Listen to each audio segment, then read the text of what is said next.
నిన్న 21వ శ్లోకం చెప్పుకున్నాం సౌందర్య లహరిలో. తర్వాత ఈరోజు 22వ శ్లోకం చెప్పుకుంటున్నాం. క్రిందట 21వ శ్లోకం వచ్చేసి భార్యాభర్తలకు గొడవలు రాకుండా ఉండే శ్లోకం అనమాట. అది చదువుకుంటే ఇల్లు ప్రశాంతంగా ఉంటుంది. తర్వాత 22వ శ్లోకం వచ్చేసి భవాని.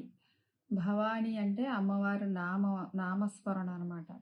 మనం ఏ పూజలు చేసుకోపోయినా ఏవి చేసుకోపోయినా భవాని అని ఆమెను తలుచుకుంటే చాలన్నమాట. ఆమెను స్మరించుకుంటే చాలు.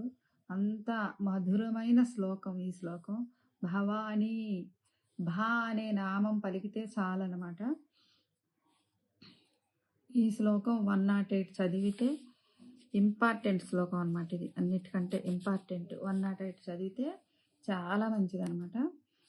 ఇది ఇప్పుడు చెప్తాను. భవాని త్వం దాసి, భవాని త్వం దాసి,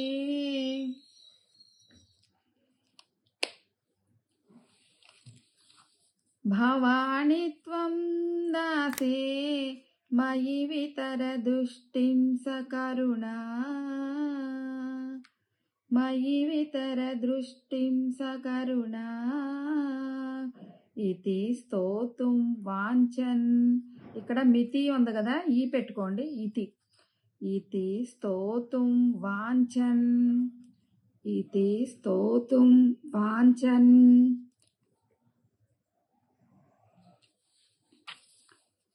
కథయతి భవాని త్వం.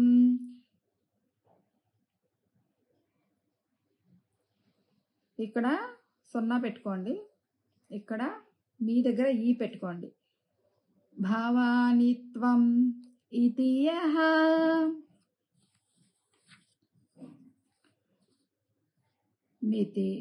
మితి ఉంది కదా, ఇతి అని పెట్టుకోండి.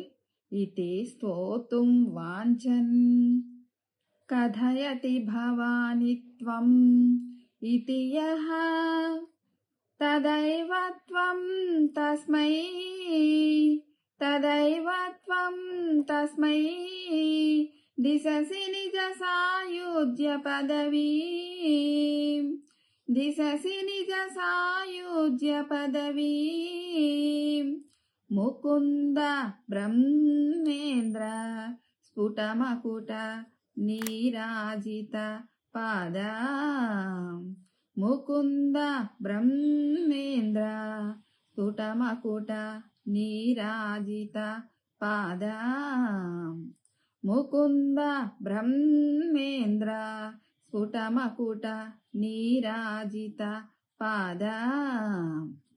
భవాని త్వం దాసే మయి వితర దృష్టిం సకరుణా.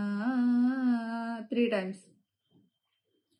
భవాని త్వం దాసే మయి వితర మయి వితర దృష్టిం సకరుణా. భవాని త్వం దాసే మయి వితర దృష్టిం సకరుణా. ఇది ఫస్ట్ లెర్నింగ్లో 2 సార్లు చదువుకుంటున్నాం.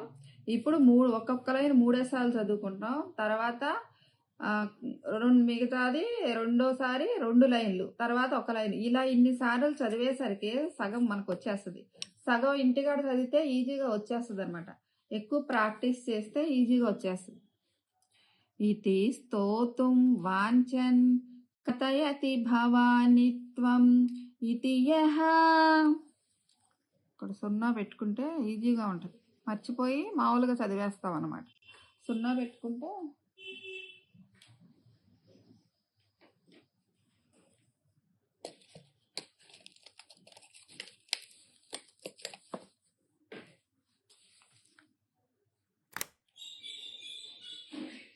ఇక్కడ ఈ పెట్టుకోవాలి, ఇక్కడ కూడా ఈ పెట్టుకోవాలి.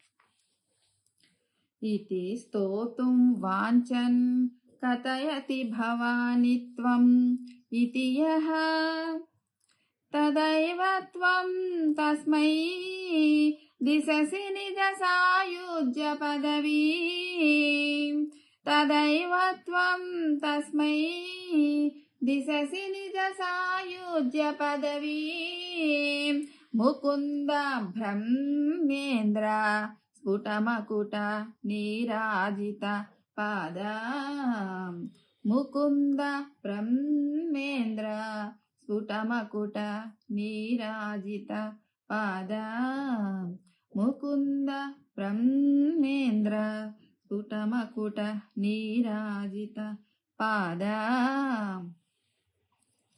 భవాని త్వం దాసే మయి వితర దృష్టిం సకరుణా ఇతి స్తోతుం వాంఛన్ కథయతి భవాని త్వం ఇతి యః తదైవ త్వం తస్మై దిశసి నిజ సాయుజ్య పదవీ ముకుంద బ్రహ్మేంద్ర స్ఫుటమకుట నీరాజిత పాద.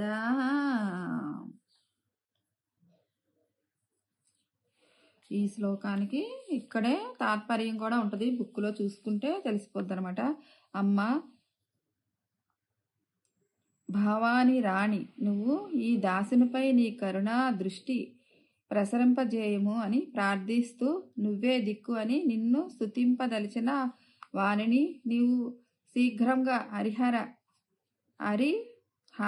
హిరణ్య గర్భుల కిరీటాలు సృజించిన శ్రీ చరణాలు గల నీ సాయుజ్య పదవిని ప్రసాదిస్తున్నావు తల్లి అని అర్థం అనమాట. ఈ శ్లోకానికి సర్వ సామ్రాజ్య సిద్ధి, ఈ శ్లోకానికి మళ్ళీ సకల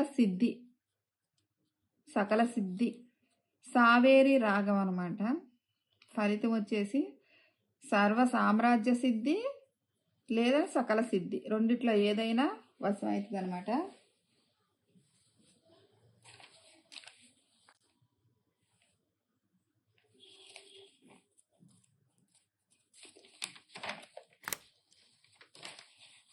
ఈ శ్లోకం ఎవరు చదువుకోవాలంటే, కష్టం తప్ప ఏమి మిగలట్లేదు, ఇక నా బతుకు ఇంతేనా అనే వారికి పైకి రావాలన్నా ఈ శ్లోకం చదువుకోవాలి. సకలాభీష్ట సిద్ధికి ఇంకా భవానీ అని పిలిచిన అనుగ్రహం ఇస్తావు తల్లి. కష్టాలన్నీ కలియుగంలోనే వస్తాయి కాబట్టే ఈ శ్లోకాలన్నీ కలియుగానికి పనికొచ్చేలాగా రాశారనమాట. ఈ శ్లోకం చదువుకుంటూ ఎర్రని పువ్వులు పెట్టి పులిహార నైవేద్యంగా పెట్టి ఈ శ్లోకం చదువుకుంటే ఇంటికి పట్టుకున్న అష్ట కష్టాలు తొలగిపోతాయని ఈ శ్లోకానికి ఉన్న అర్థం అనమాట. అందుకని ఇక్కడ 108 అని కూడా రాశారు, ఇంపార్టెంట్ అని. ఈ శ్లోకం ఇంపార్టెంట్ అని రాసుకోవాలి, ఇంపార్టెంట్ అని రాసుకుని చదువుకోవాలన్నమాట.